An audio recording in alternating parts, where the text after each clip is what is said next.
আসসালামু আলাইকুম। আশা করি সবাই ভালো আছেন। আলহামদুলিল্লাহ, আপনাদের দোয়াতে আমরা অনেক ভালো আছি। তা চলে আসলাম প্রতিদিনের মতো নতুন একটি ব্লগস নিয়ে। আজকের ব্লগসটা শুরু করলাম। আপনার ভাইয়া নাস্তা খাবে তখন থেকেই। তো এই যে দেখেন সকালের নাস্তা, আজকে হালকা পাতলা নাস্তা, তেমন কোনো ভারী নাস্তা না। আপনার ভাইয়া বলছে সমস্যা নেই, চা খাবে, ডিম সিদ্ধ দিয়েছি আর বিস্কিট, এটাই নাকি তার হয়ে যাবে, অসুবিধা নেই।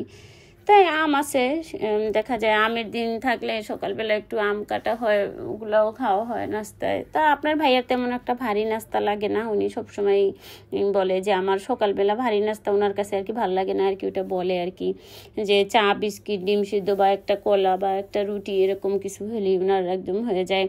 আছে না অনেকে যে সকালবেলা 2-3টা পরোটা খাবে বা রুটি খাবে ভাজি দিয়ে, ভারী খাবার বা বউয়া ভর্তা ভাত, ওরকম আপনার ভাইয়া পছন্দ করে না। তাই আমার কোনো ঝামেলা নেই। পরে কি করলাম, আপনার ভাইয়া চলে গেল, পরে আসলাম মেয়েদের জন্য নাস্তা বানাইতে। ওরা হলো ডিম দিয়া পাউরুটিতে স্যান্ডউইচ খাবে। আর এটা তো সবসময় মাঝে মাঝে ওদের করে দেওয়া হয় আর কি, এটা কমন খাবার একটা, এটা তেমন কিছু না। তাই আমি বলছি আচ্ছা ঠিক আছে, ডিম সিদ্ধ যেহেতু দিছি এটার দরকার নেই, বলে না আম্মু লাগবে। পরে কি করবো, আর বাচ্চারা যেহেতু বলে, ওদের খাওয়া দাওয়ার এটা তো এখন ওরা বড় হয়েছে যথেষ্ট, ওরা তো বোঝে আর কি কোনটা।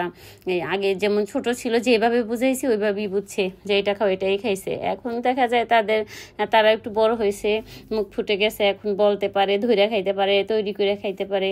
এখন আর ওই সেই আগের দিন নেই আর কি যে যেটা দিয়ে বোঝাবো ওইটাই বুঝে নেবে, ওরকম না আর কি। এটা সবার ঘরেই আছে, বাচ্চা কাচ্চা সবাই বোঝে আর কি এগুলা। দেখা যায় বাচ্চারা যেটা বানা ধরে এটা খাবো ওইটাই আর কি করতে হয়। তাই ওরকমই আর কি। তাই এখন এটা সুন্দর করে একটু ভাইজা দেবো আমি। তারপর এখানে দুইটা ডিমের দুইটা 4টা হবে, 4টাই হয়ে যাবে দুজনের নাস্তা একদম পুরোপুরিভাবে। তা হালকা করে তেল দিছি, বেশি একটা তেল দিইনি। আর দেখা যায় বেশি তেল দিলে চুপচুপা হয়ে যায় আর কি। আমি ওদের একটু চাই সব সময় যাতে ঘি দিয়ে দিই, কিন্তু ওরা কেমনি যেন, ওরা কীভাবে জানি না টের পাওয়া যায় যে বলে আম্মু তুমি ঘি দেছো, খাবো না, ঘিয়ের ঘেরানটা ওদের কাছে ভালো লাগে না। কিন্তু আপনাদের ভাই সবসময় বলে ওদের কিছু ভাজাভাজি করে দিলে সবসময় ঘি দেবা, ঘিটা বাচ্চাদের ব্রেনের জন্য ভালো আর কি। কিন্তু বাচ্চারা তো তা বোঝে না, তাই না? তাই এই যে হয়ে গেছে একদম রেডি, এখন ওরা খাবে, ফ্রেশ হয়ে গেছে। তা বাচ্চাদের নাস্তা খাওয়া হইলে তো আবার আমার অনেক কাজ আছে, বাইরে যেতে হবে। তাই একটু আম কাইটে দিছিলাম আপনার ভাইয়াকে, উনি আম খেয়ে গেছে, 1 পিস আম আছে, এটা আমি এখন খাবো। আর হাজব্যান্ডরা খাওয়ার পরে যা থাকে এটা খাওয়ার মজাই আলাদা, তাই না? তাই ওরকমই আর কি, একটু খেয়ে নিলাম আমি। পরে বাচ্চাদের খাওয়া দাওয়া নাস্তা শেষ, পরে ও নিয়ে একটু বের হইলাম, ওর পড়া আছে ছাড়ের বাসায় 12টা বাজে। তাই ভাবছি ওকে দিয়ে এসে রান্নাবান্না করব। তাই মেয়েকে নিয়ে নিচে যাচ্ছি। তা বাসায় চলে আসছি ওকে পড়ায়া। আসার পরে দেখেন এখন তো দুপুরে রান্নাবান্না করতে হবে, মেয়ে মানুষের জীবন, তাই না? সকাল শেষ দুপুরটা শেষ হলে বিকালেরটার পরে রাতেরটা। আর সকাল থেকে শুরু হয়, রাতে ঘুমানোর আগ পর্যন্ত মেয়েদের কাজ থাকে। এটাই আর কি জীবন, কিছু করার নাই, এরকম করেই চলবে।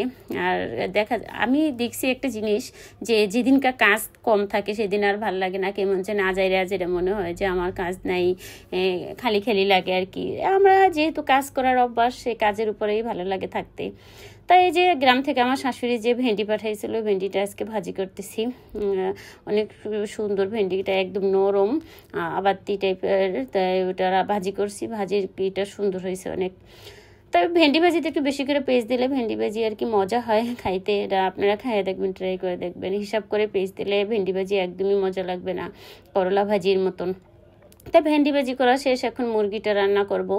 আর বাচ্চারা তো মনে করেন মাছ খাইতে চায় না, আমি এত মাছ রান্না করতে চাই, কিন্তু আর মাছ রান্না করলে ওরা খায় না, দেখা যায় তরকারিটা থাইকা যায়, পরে একটা সমস্যা হয়। তাই ওরা যা খাইতে পছন্দ করে, যেভাবে খাইতে চায় ওইভাবেই রান্না করার চেষ্টা করি আর কি। তা মুরগিটা সুন্দর করে আলু দিয়ে দেবো। আলু দিলে হয় কি, মুরগির একটা থাকে যে, দেখেন গরুর মাংস আর মুরগির মাংস বলতে নাই, যে কোনো মাংসের ভিতরে একটু আলু দিলে বাচ্চাদের জন্য একটু সুবিধা হয় আর কি। ওই চিন্তা করে আমি একটু আলু দিই। আবার অনেকে ভাবতে পারেন যে আপনি সব কিছুতে আলু দেন, বা মুরগি গরুর মাংস সব কিছুতে আলু দিয়ে রান্না করেন, কিন্তু মাইন্ড করবেন না, আর বাচ্চাদের জন্য দেওয়া হয় আর কি।